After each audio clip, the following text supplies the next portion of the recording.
It's easy to forget how pervasive the language of the market is in our lives.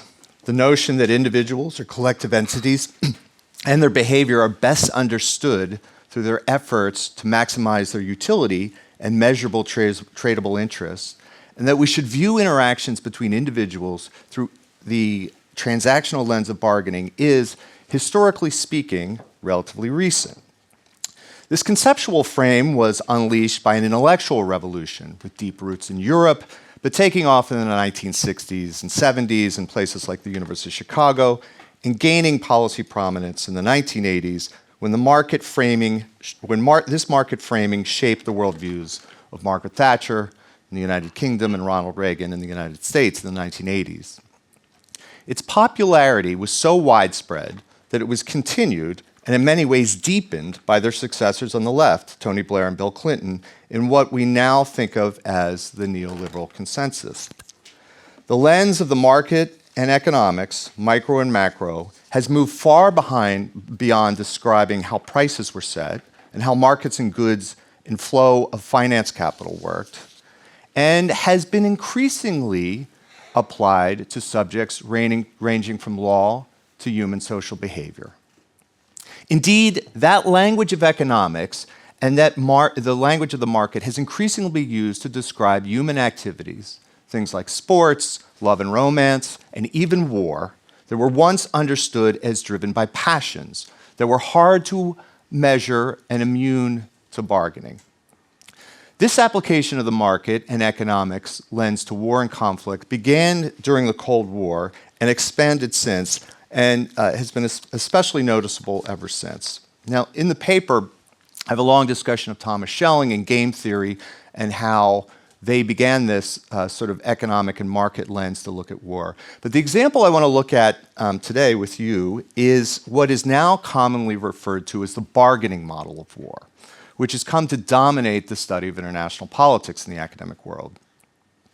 The seminal piece in the field was published in 1995 by Stanford political scientist James Fearon, and it was entitled The Rationalist Explanation for War, based upon his dissertation, which was arguably the most influential thesis produced in the field of international relations in the United States during the post-Cold War period.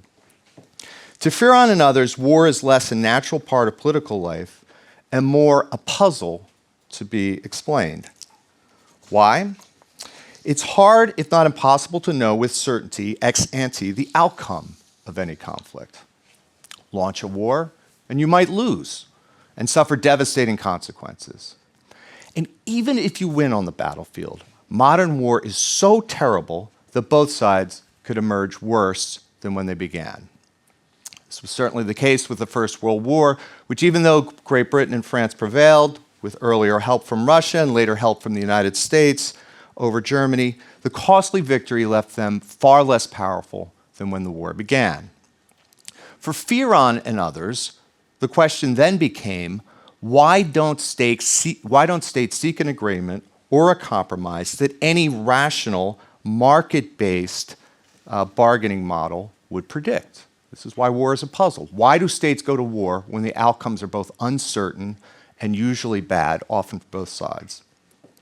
Fearon identified three reasons why war can happen despite rarely making sense from a market or economic perspective. First and most important, the capabilities and resolves of states involved in a conflict are hard to measure before the war begins. How good are the competing militaries? How willing are the players to stand and fight and see it through to the end? There are also incentives before a war to mislead your adversary about both your power and commitment, typically in the direction of making both seem more robust.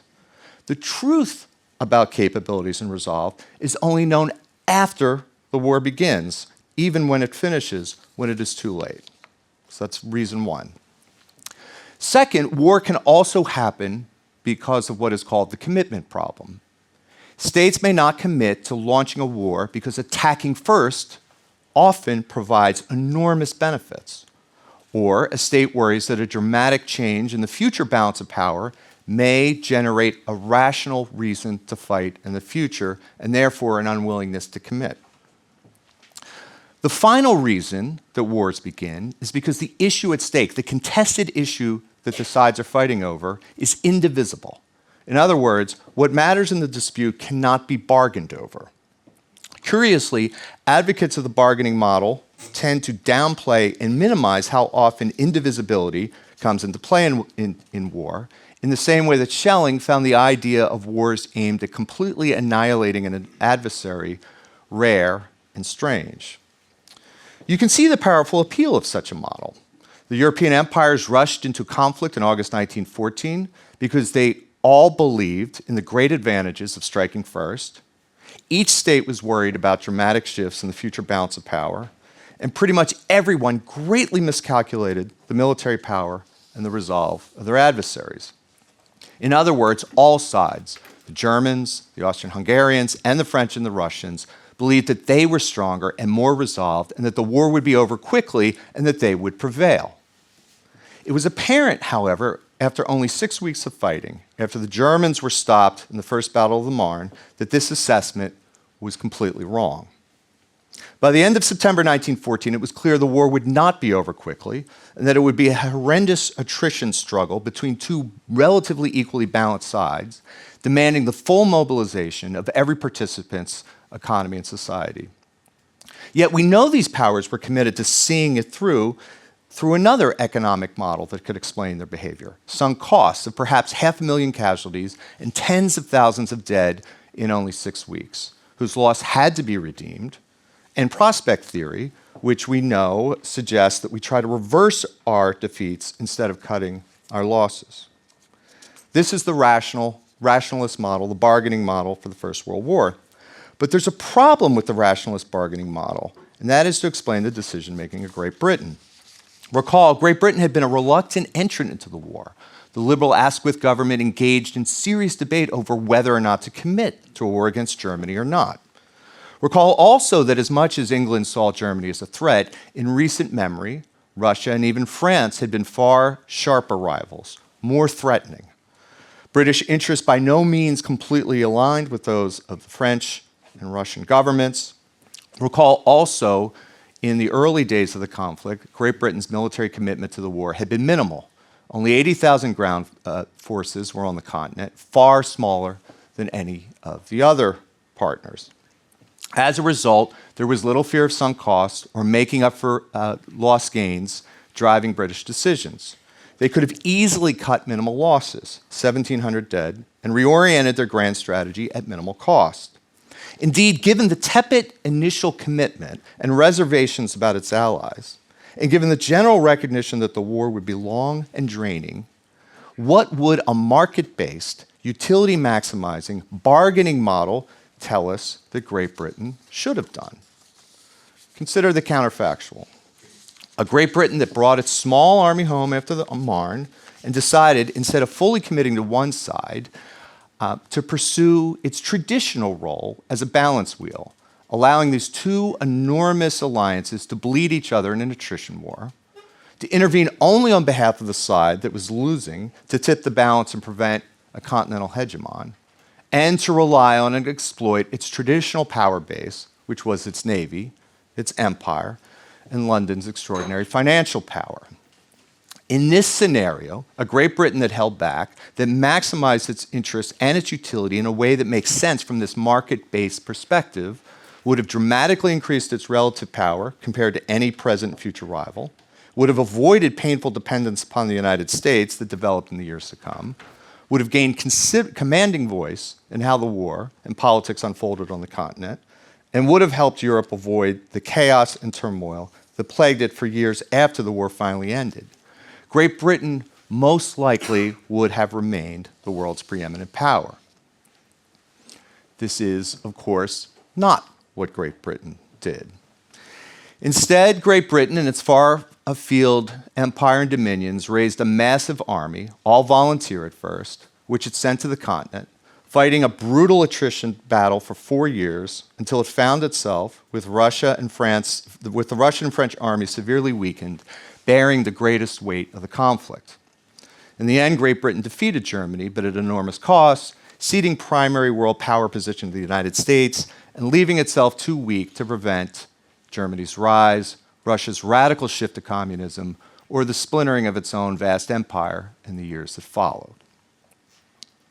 Now, why do I focus on the pervasive, market-based bargaining lens to understand war, which in many ways dominates at least the academic and scholarly discussions of war in the United States?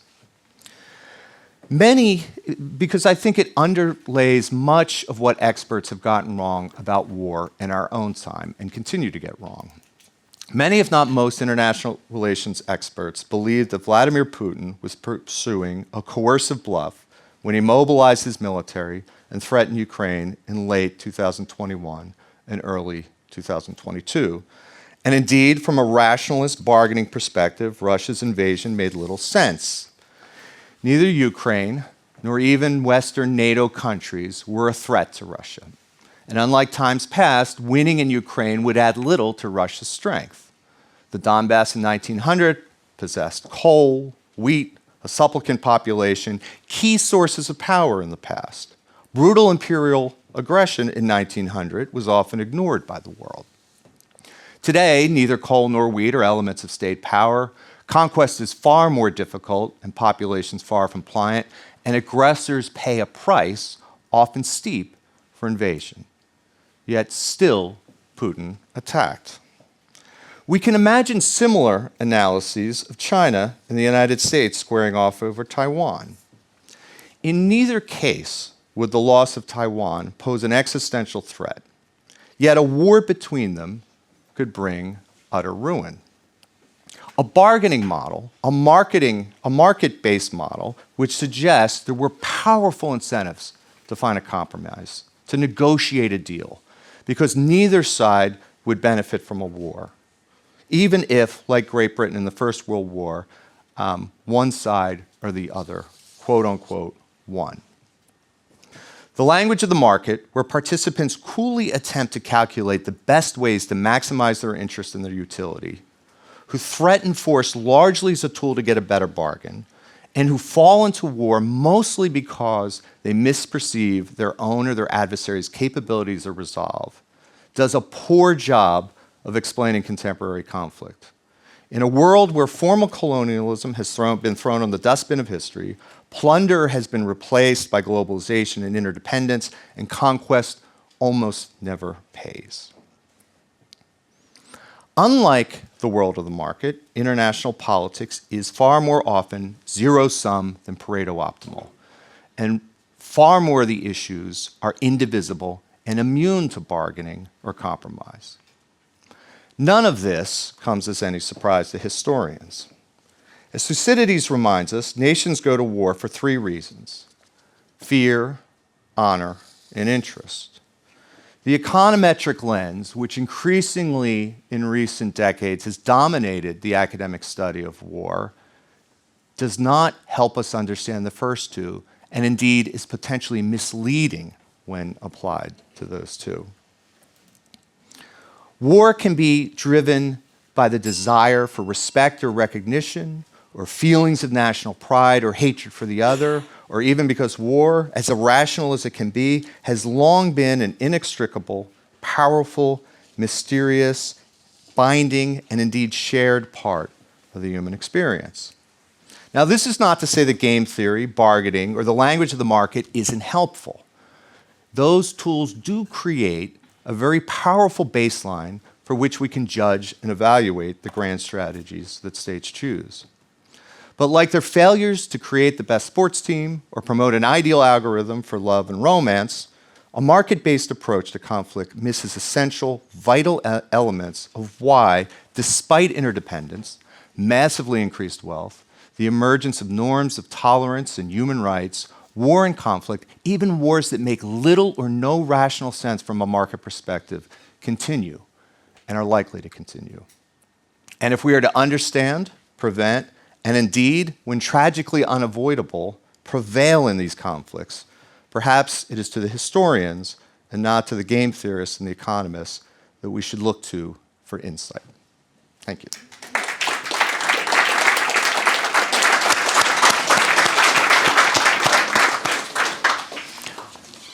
Thank you very much. Are there any reasonably recent examples of countries that have gone to war for mainly, or at least clearly, economic reasons?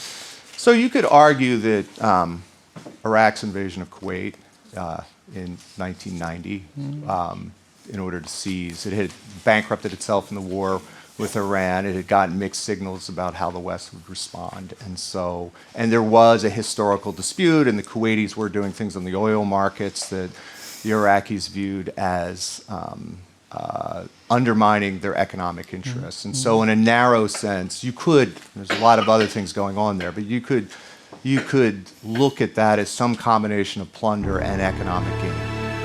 Okay, thank you very much.